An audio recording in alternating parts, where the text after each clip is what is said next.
축복도 축복합니다. 오늘 말씀을 통해 저와 여러분이 함께 우리 충만히 받으시기를 간절히 축원합니다. 자, 오늘 말씀은 르비딤 몇 번째 요정입니까? 12번째 요정인 르비딤부터 시작하도록 하겠습니다. 신의 광야.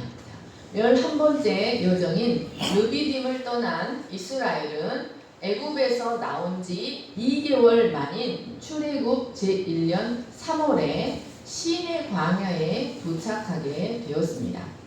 신의 광야는 이스라엘 광야 역사의 아주 중요한 장소입니다.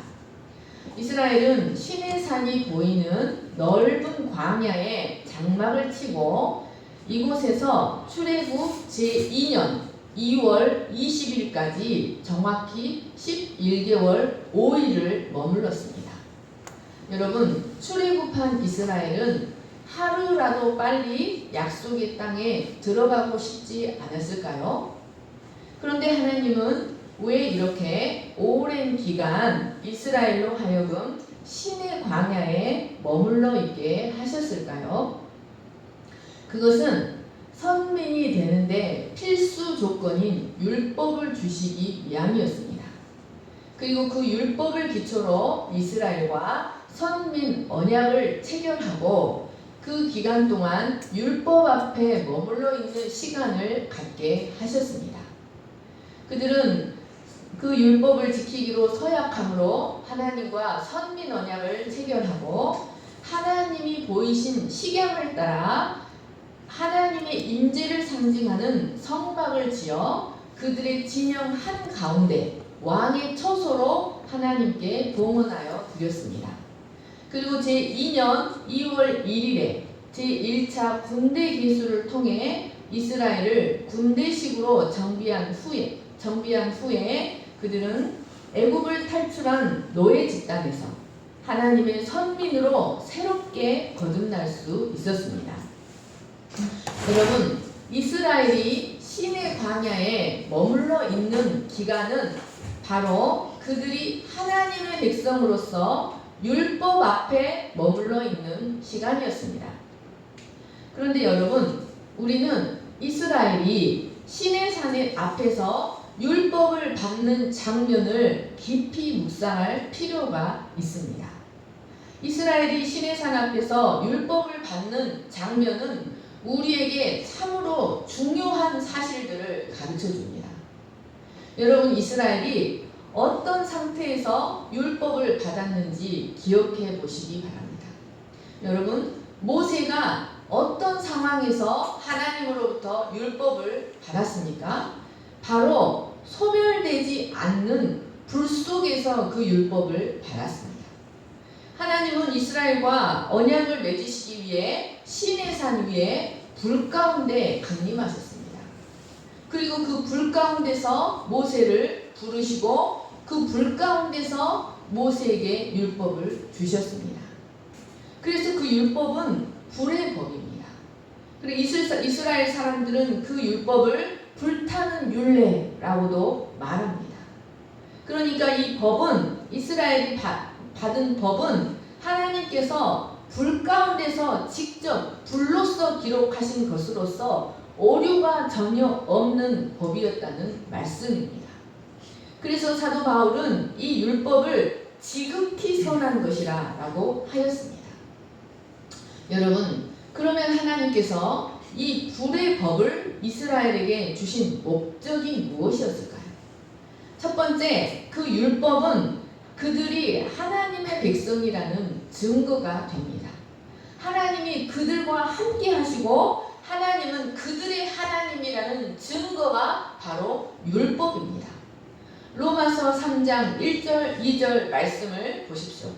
그런즉 유대인의 나음이 무엇이며 할례의 유익이 무엇이냐? 여러분, 하나님의 백성의 첫 번째 특권이 무엇일까요? 범사에 많으니 우선은 그들이 하나님의 말씀을 맡았음이니라. 여러분, 이스라엘 백성의 가장 큰 특권은 바로 그들에게 하나님의 말씀, 불타는 율례가 있다는 것이었습니다. 하나님의 말씀, 불타는 율례는 바로 그들이 하나님의 백성이고 하나님은 그들의 하나님이라는 증거였습니다.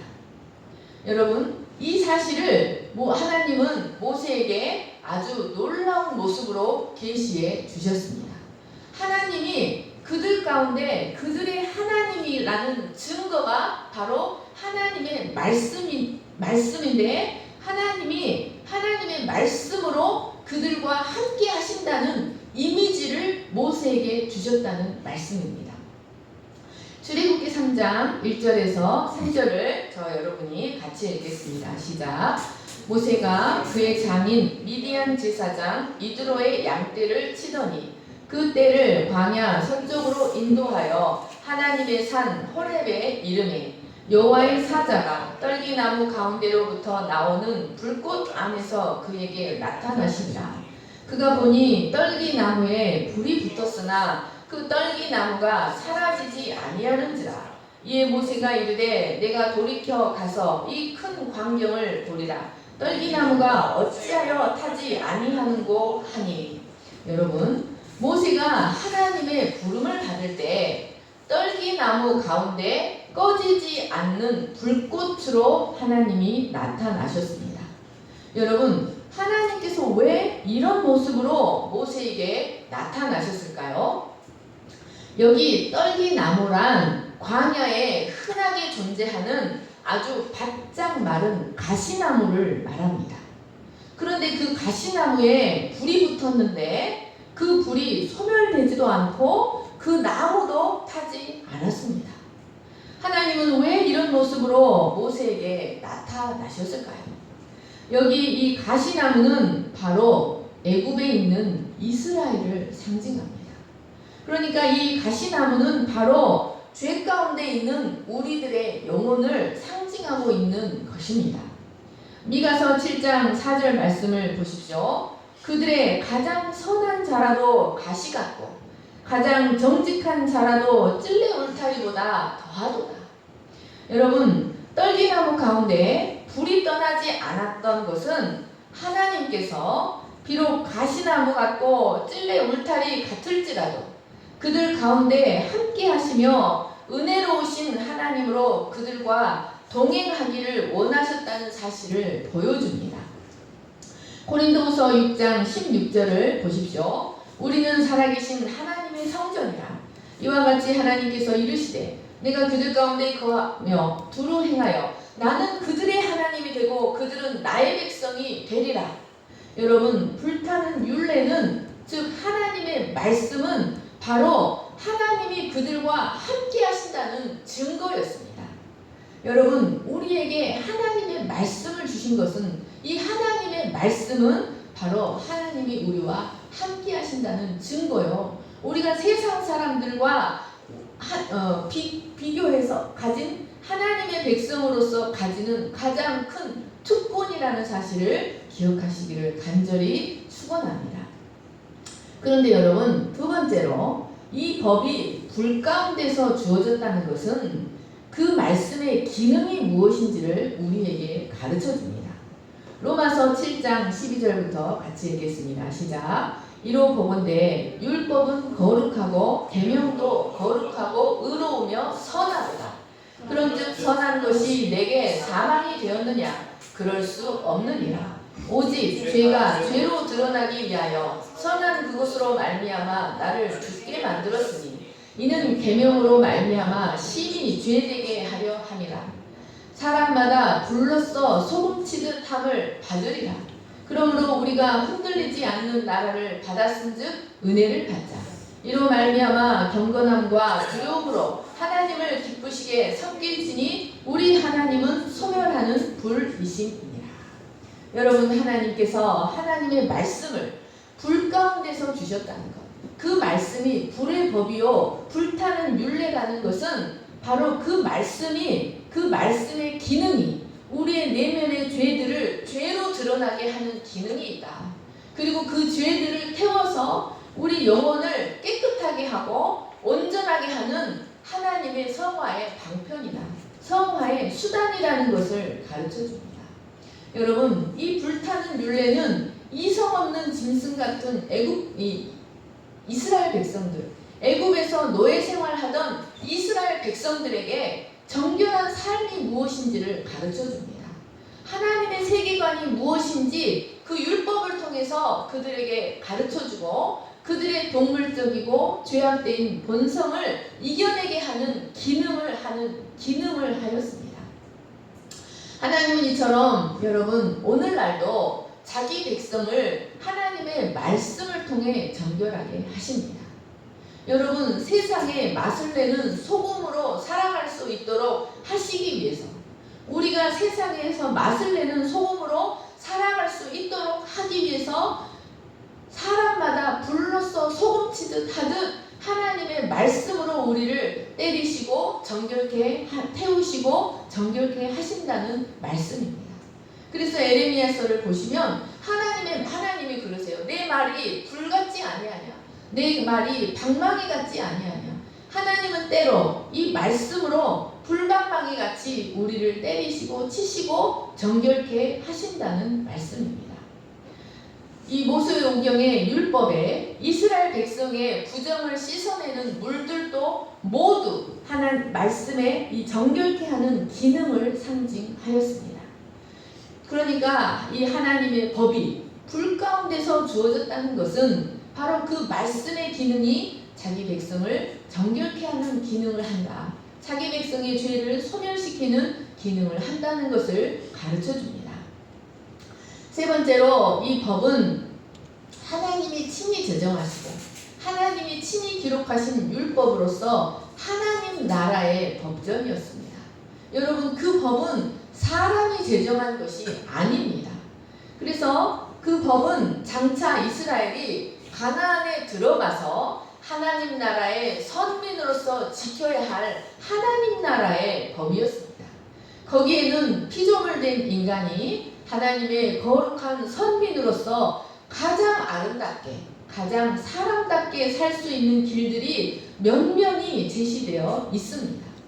하나님께서 이처럼 이스라엘을 애굽에서 건져내신 것은 바로 그 하나님 나라의 법을 지켜 행하는 백성, 하나님 나라의 법을 행하는 거룩한 선민이 되도록 하기 위해서 그들을 애굽에서 불러내셨습니다. 하나님께서 이스라엘이 가나안에서 그 법들을 지킴으로 말미암아 그곳에 에덴 동산과 같은 하나님 나라를 이루어 가기를 원하셨습니다. 그리고 그 율법 옆면에 하나님께서 나는 너희들을 지킬 테니 너희는 이 율법을 지켜라 라고 말씀하셨습니다. 샤마르라는 단어로서 내가 너희를 가시로 울타리를 치듯 내가 너희를 지킬 테니 너희는 이 율법을 파수해 내라 라고 말씀하셨던 것입니다. 그래서 우리가 이스라엘이 그 율법을 지키며 살아갈 때 거룩하고 행복하며 사람답게 살 수 있을 것이며 정령 지식 있는 큰 나라 백성이라고 일컬음을 받게 될 것이라고 말씀하셨습니다. 그리고 그 법은 이스라엘이 지키기에 결코 무거운 것이 아니다 라고 말씀하셨습니다. 요한일서 5장 3절을 보십시오. 하나님을 사랑하는 것은 이것이니 우리가 그의 계명들을 지키는 것이라. 그의 계명들은 무거운 것이 아니로다. 사랑하는 여러분, 우리가 하나님의 법을 지키고 산다는 것은 결코 무거운 짐이 아니라 말할 수 없는 축복과 특권이라는 것을 기억하시기를 간절히 축원합니다.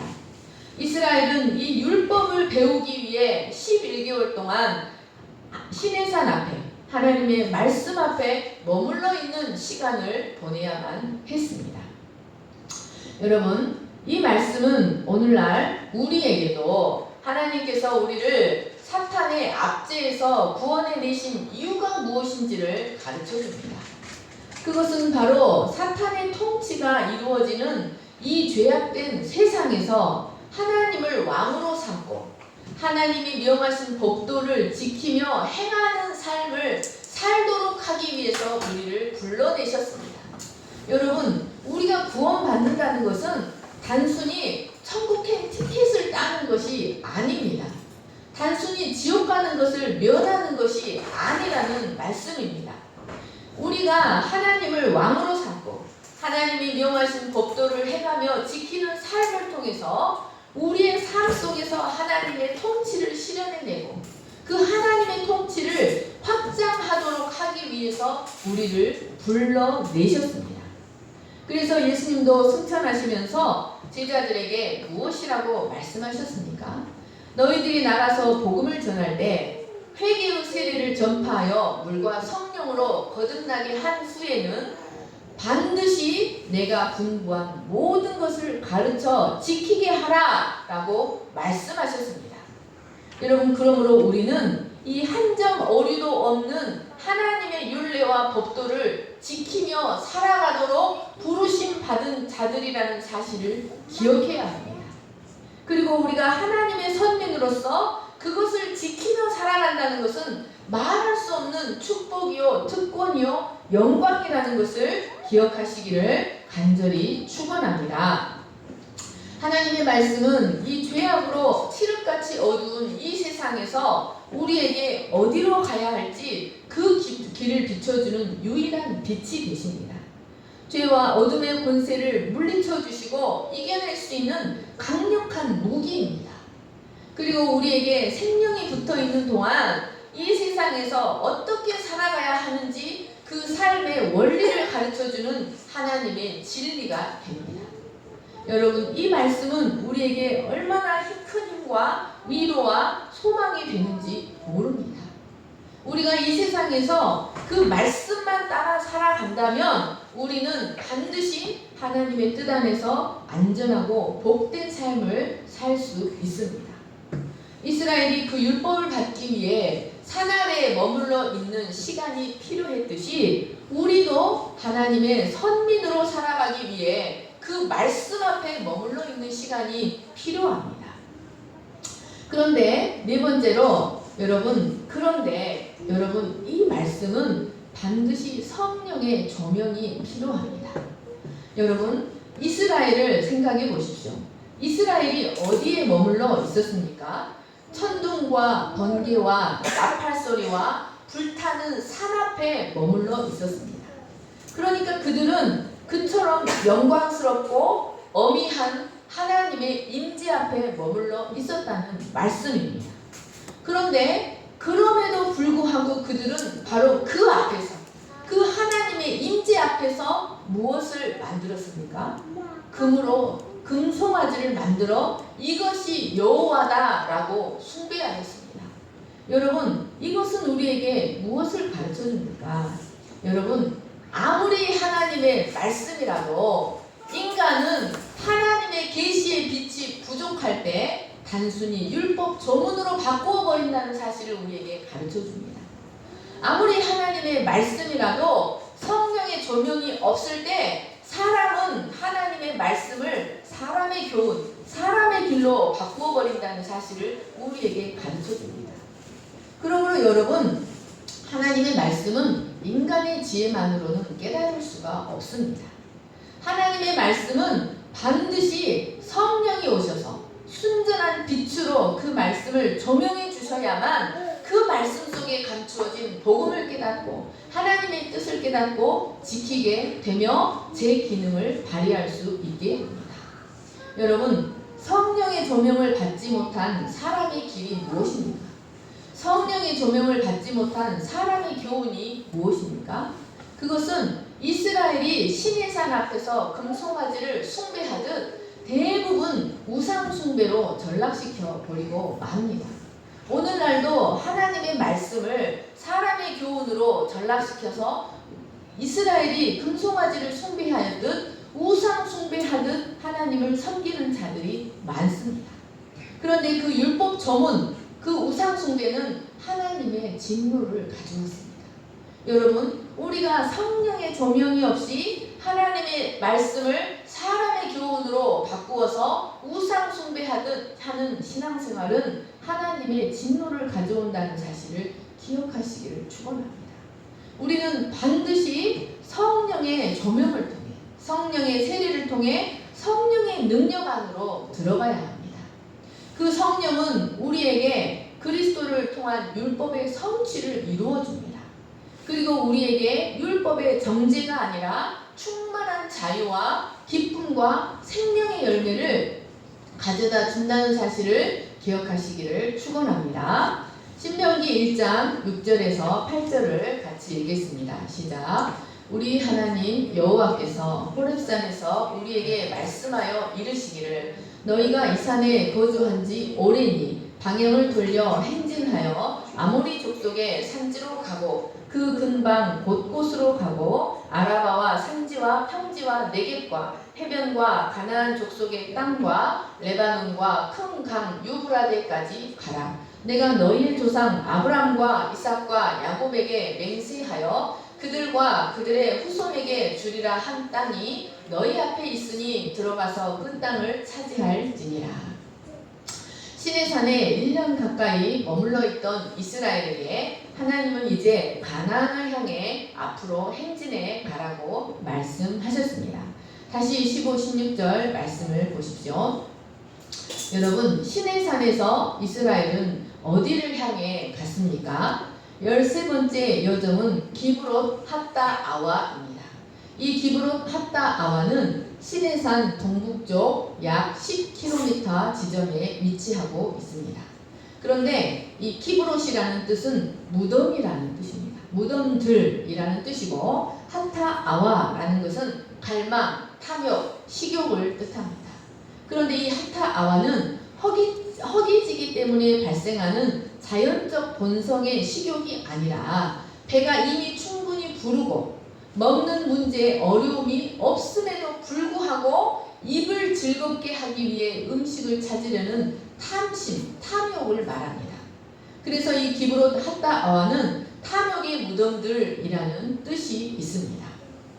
여러분, 이곳에서 무슨 일이 일어났는지 민수기 11장 4절에서 6절 말씀을 같이 읽겠습니다. 시작. 그들 중에 섞여 사는 다른 인종들이 탐욕을 품음에 이스라엘 자손도 다시 울며 이르되 누가 우리에게 고기를 주어 먹게 하랴. 우리가 애굽에 있을 때에는 값없이 생선과 오이와 참외와 부추와 파와 마늘들을 먹은 것이 생각나거늘 이제는 우리의 기력이 다하여 이 만나 외에는 보이는 것이 아무것도 없도다 하니.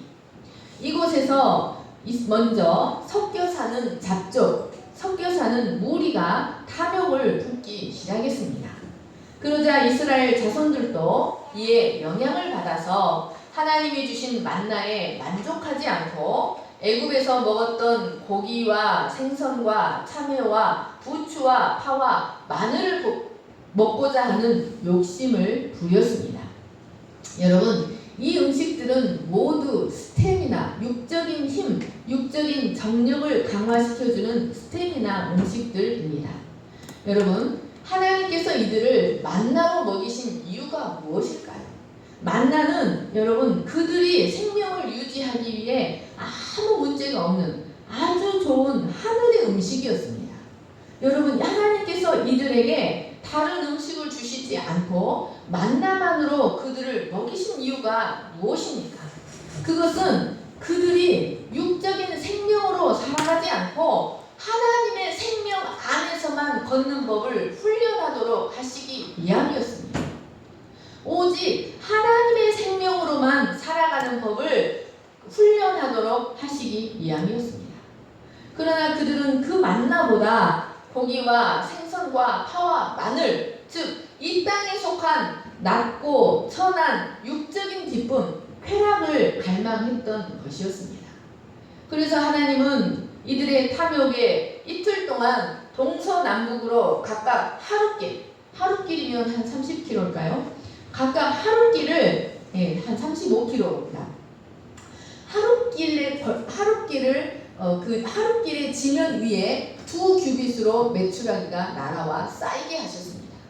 2규빗이라는 말은요 100cm예요. 이게 메추라기가 30km에 100cm를 쌓인 거예요. 그런데 그 민수기 말씀을 보시면 메추라기가 어떻게 날아오냐면요, 바람이 불어서 휙휙 날아오는데 마치 하나님이 에따 쳐 먹어라 하는 식으로 메추라기를 쫙쫙쫙쫙 땅에 떨쳐주셨다고 의성어적으로 표현하고 있습니다.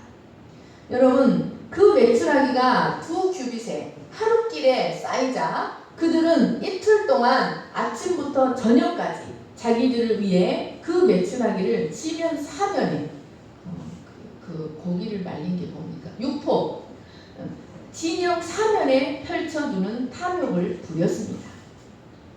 결국 하나님은 이런 백성들을 그 고기가 아직 이 사이에 있어 씹히기도 전에 진노하사 큰 재앙으로 죽게 하셨습니다.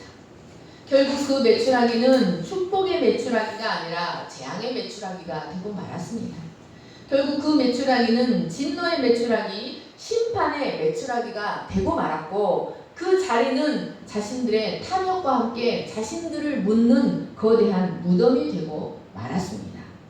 여러분, 이런 기브롯 핫다와와는 하나님이 주신 것에 만족하지 못하고 하나님의 생명 안에서 걷지 못하고 탐욕을 부리는 자는 결국 하나님의 진노를 사게 된다는 중요한 사실을 우리에게 가르쳐줍니다. 사랑하는 여러분, 우리는 하나님의 생명 안에서 하나님의 생명 안에서 걷고 하나님의 생명으로 살아가는 법을 배우고 훈련해야 합니다. 여러분, 그러면 하나님은 우리에게 필요한 모든 것을 더해 주신다는 사실을 믿으시기를 간절히 축원합니다. 17절 보십시오. 그 다음 하세롯은 울타리로 쌓인 마을 가둠이라는 뜻이 있습니다. 이곳은 기브롯 핫다아와에서 동북쪽으로 10km 지점입니다. 그런데 이곳에서 이스라엘 최고 지도부 안에서 분열이 일어나는 일이 발생했습니다. 이곳에서 아론과 미리암은 모세가 구스 여인을 취한 일로 그를 비방하며 하나님이 모세와만 말씀하셨느냐 우리와도 말씀하지 아니하셨느냐 라며 모세의 권위에 도전하였습니다. 여러분, 모세가 구스 여인을 취한 것은 결코 죄가 아닙니다. 그것은 하나님의 구속의 섭리 안에서 모세가 순종해서 한 일이었습니다. 그러나 아론과 미리암은 그것을 빌미로 모세의 지도권에 도전하였습니다. 하지만 그것은 사실 하나님 자신, 하나님의 권위에 대한 도전이었습니다.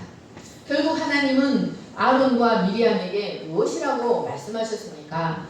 모세는 이제껏 그리고 앞으로 일어날 어떤 선지자와도 다르단다 라고 하나님이 직접 모세를 변호하시며 미리암에게 나병이라는 징벌을 내리셨습니다. 그 결과 미리암은 진영 바깥으로 쫓겨나서 그 이름처럼 7일간 갇혀 있어야 했습니다. 그리고 백성은 행진을 멈추고 있다가 미리암의 징계가 끝난 후에야 하세롯을 떠날 수 있었습니다. 그 다음 린마 18절 말씀을 보십시오. 린마는 묶임 또는 속박받는 곳이라는 뜻이 있습니다. 이곳은 바란 광야의 가데스를 가리킵니다.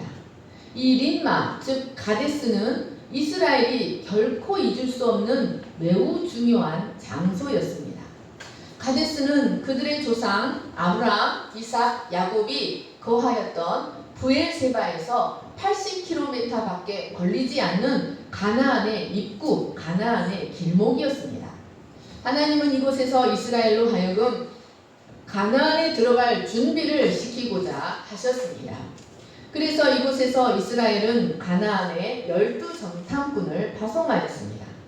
그런데 그 중에 10명의 정탐꾼들이 그 땅의 백성이 우리보다 강하니 우리는 그들을 대항하여 이길 수 없다며 악평하였습니다. 심지어 우리가 그곳에서 안악자손을 보았는데 그들에 비하면 우리는 메뚜기 같다라고 하며 자신들을 악평하였습니다. 이 말을 들은 백성들은 밤을 새워 여호와를 원망하다가 마침내 한 사람을 세워서 애굽으로 다시 돌아가자라고 하였습니다. 이로 인해 결국 그들은 가나안을 바로 눈앞에 두고 가나안의 입구에서 하나님으로부터 40년 광야 방랑이라는 형벌을 선고받고 말았습니다. 그리고 38년 동안 광야를 방랑하다가 다시 38년 만에 다시 가데스로 다시 돌아와 광야 방랑 생활을 마무리합니다. 여러분 10명의 정탐꾼들이 하나님이 주신 땅 가나안과 자신들을 악평할 때 여호수아와 갈렙은 주를 온전히 따랐습니다. 그들이 무엇이라고 말했습니까? 그 땅 사람들을 두려워하지 말라. 그들은 우리의 밥이다. 그들의 보호자는 그들에게 떠났고 주님은 우리와 함께 계시니 그들을 두려워하지 말라라고 하였습니다. 여러분 이런 가데스는 우리에게 어떤 의미가 있을까요? 여러분 이 갈렙과 여호수아의 격려가 오늘날 우리를 향한 주님의 격려라는 것을 기억하시기를 축원합니다. 여러분 우리는 문제를 만날 때마다 우리는 이길 수 없어. 우리는 온전해질 수 없어. 우리 안의 죄는 결코 없어지지 않아. 우리는 하나님의 형상으로 빚어지지 못할 거야. 우리는 하나님의 언약을 온전히 성취하고 누리며 살지 못할 거야. 우리가 사는 동안 그런 일은 불가능해 라고 자신과 하나님의 약속을 하나님의 말씀을 악평하는 우리들에게 주시는 그리스도 예수님의 격려와 같다는 것을 기억하시기를 축원합니다. 누가복음 12장 32절 말씀을 보십시오. 적은 무리여 무서워하지 말라. 너희 아버지께서 그 나라를 너희에게 주시기를 기뻐하시느니라. 아멘. 누가복음 12장 31절 다시 같이 읽겠습니다. 시작. 적은 무리여 무서워 말라. 너희 아버지께서 그 나라를 너희에게 주시기를 기뻐하시느니라. 여러분 하나님은 우리에게 언약의 성취를 주시기를 기뻐하십니다. 하나님은 우리에게 승리를 주시기를 기뻐하십니다.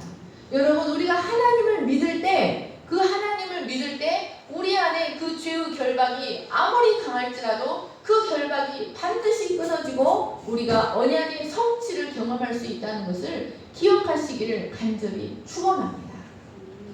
여러분 그러려면 우리도 갈렙과 여호수아처럼 온전한 마음, 나누이는 마음이 아니라 온전하고 신실한 마음으로 주님을 따라가야 한다는 것을 기억하시기를 간절히 축원합니다. 여러분 예수님께서 우리에게 그런 승리를 주시기 위해서 십자가에서 죽으시고 부활하셨습니다. 여러분 그러므로 우리는 어떤 문제 앞에서도 낙심하거나 두려워할 필요가 없습니다.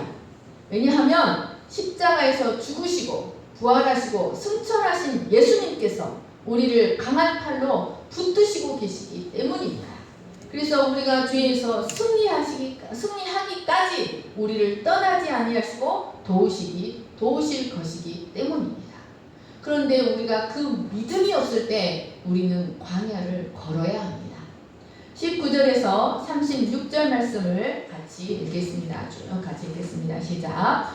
림마를 떠나 림몬 베레스의 진을 치고 림몬 베레스를 떠나 림나의 진을 치고 림나를 떠나 리사의 진을 치고 리사를 떠나 그엘라다의 진을 치고 그엘라다를 떠나 세벨산의 진을 치고 세벨산을 떠나 하라다의 진을 치고 하라다를 떠나 마켈롯의 진을 치고 마켈롯을 떠나 다핫의 진을 치고 다핫을 떠나 데라의 진을 치고 데라를 떠나 mit가의 진을 치고 mit가를 떠나 하스모나의 진을 치고 하스모나를 떠나 모세롯의 진을 치고 모세롯을 떠나 분의 야간의 진을 치고 분의 야간을 떠나 홀라 깃갓의 진을 치고 홀라 깃갓을 떠나 옅바다의 진을 치고 옅바다를 떠나 아브로나의 진을 치고 아브로나를 떠나 에시온 게벨의 진을 치고 에시온 게벨을 떠나 신광야 곧 가데스의 진을 치고.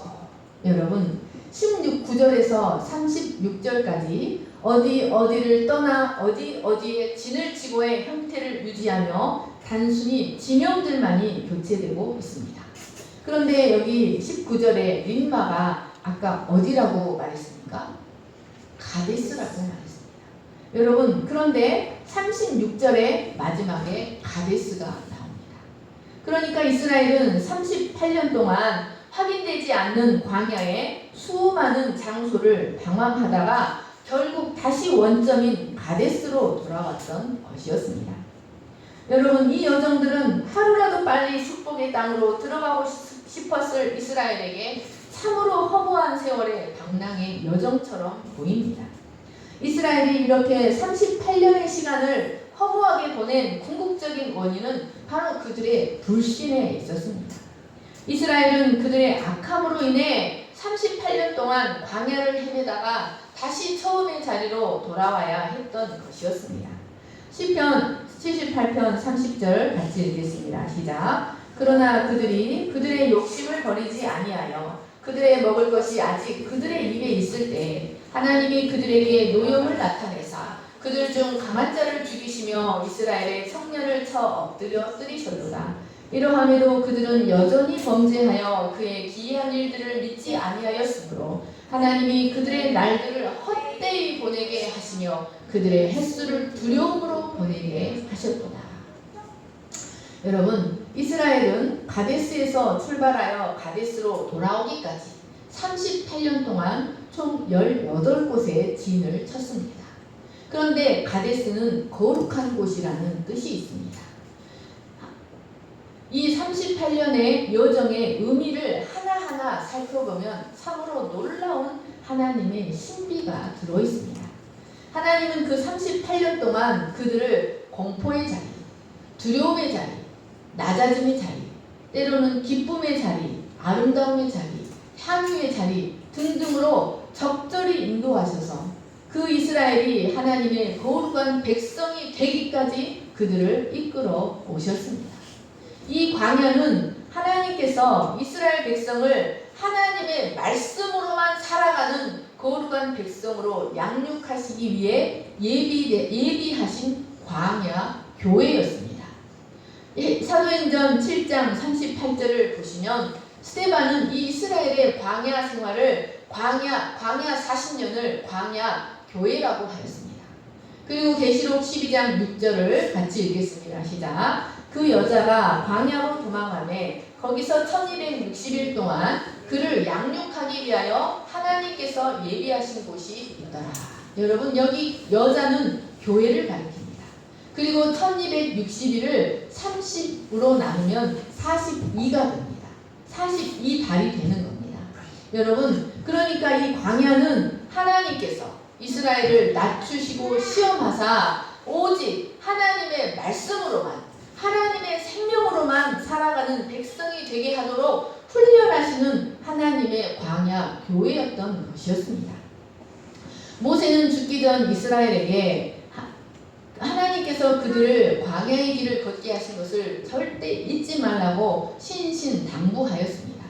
신명기 8장 2절에서 4절을 같이 읽겠습니다. 시작. 내 하나님 여호와께서 이 40년 동안에 내게 광야길을 걷게 하신 것을 기억하라. 이는 너를 낮추시며 너를 시험하사 내 마음이 어떠한지 그 명령을 지키는지 지키지 않는지 알려 하시니라. 너를 낮추시며 너를 줄이게 하시며 또 너도 알지 못하며 내 조상들도 알지 못하던 만나를 내게 먹이신 것은 사람이 떡으로만 사는 것이 아니요 여호와의 입에서 나오는 모든 말씀으로 사는 줄을 내가 알게 하려 하심이니라. 이 40년 동안에 내 의복이 헤어지지 아니하였고 내 발이 부르트지 아니하였느니라. 말씀을 정리합니다. 여러분, 38년의 여정은 우리에게 불신의 죄가 얼마나 큰 것인가, 하나님이 맹세하신 언약을 믿지 못하는 불신의 죄와 하나님 앞에서 불순종하는 죄가 얼마나 큰 것인지를 우리에게 가르쳐줍니다. 그러나 동시에 그러한 죄악에도 불구하고 자기 백성을 끝까지 포기하지 아니하시고 그 나라를 주시기까지 이끌어 가시는 하나님의 인내와 신실하심을 우리에게 가르쳐줍니다. 하나님은 마침내 이스라엘을 가나안 입구까지 데리고 가셨습니다. 하나님은 이스라엘을 그 악함과 연약함에도 불구하고 끝까지 버리지 않으셨습니다. 하나님은 징계하시는 그 순간에도 함께 하셨습니다. 사랑하는 여러분, 여러분은 지금 여러분의 인생의 자리에 어느 곳에 위치해 있습니까? 우리가 다음 주에는 그 여정 하나하나가 의미하는 바가 무엇인지 그 말씀을 살펴보도록 하겠습니다.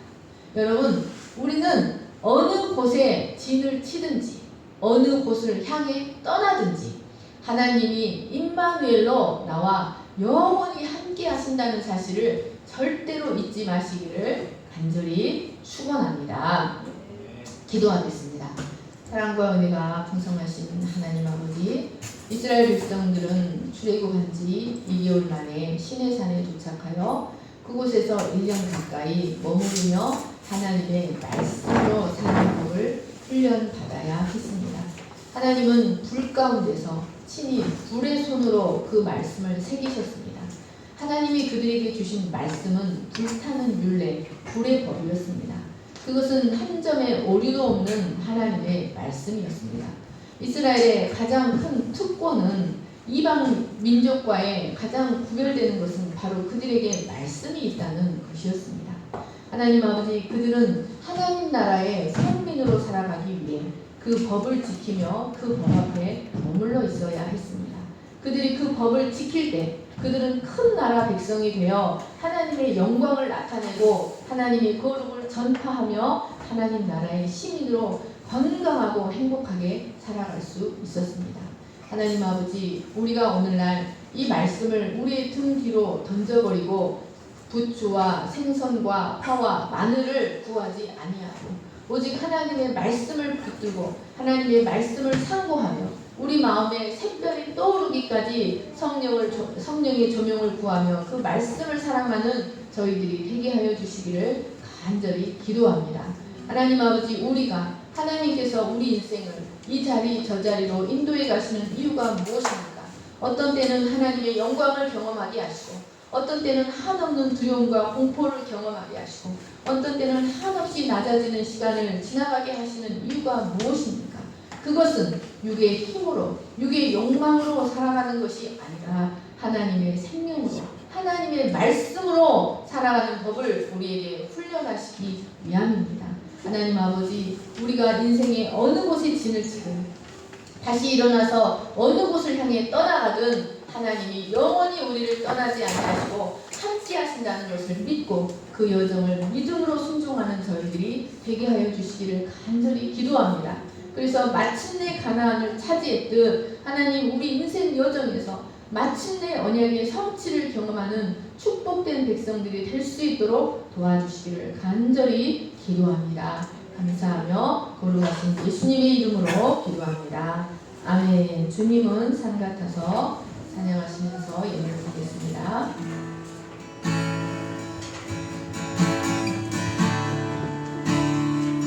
모두 일어나셔서 찬양하시겠습니다.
안개가 빽빽하게 가리우는 자리에 서 있을 때도 있고, 주님의 뜨거운 태양이 우리를 향해 고통스럽게 내리쬐을 때도 있고, 서늘하고 선선한 바람으로 우리 인생을 그 자리로 이끌어 가실 때도 있습니다.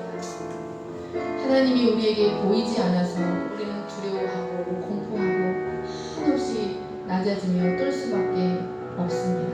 그러나 하나님은 한시도 우리를 떠나지 아니하시고 어느 자리에 서 있든 우리와 항상 함께 하셨다는 것을 우리의 지나온 인생이 우리에게 증명해 줍니다. 하나님께서 지금까지 그 많은 계곡들 가운데서 이곳에 이르기까지 우리와 함께 해주셨듯 우리의 미래의 시간에도 우리가 어느 곳을 지나가든 하나님 나라 가는 그 순간까지 우리와 동행하실 줄을 믿습니다.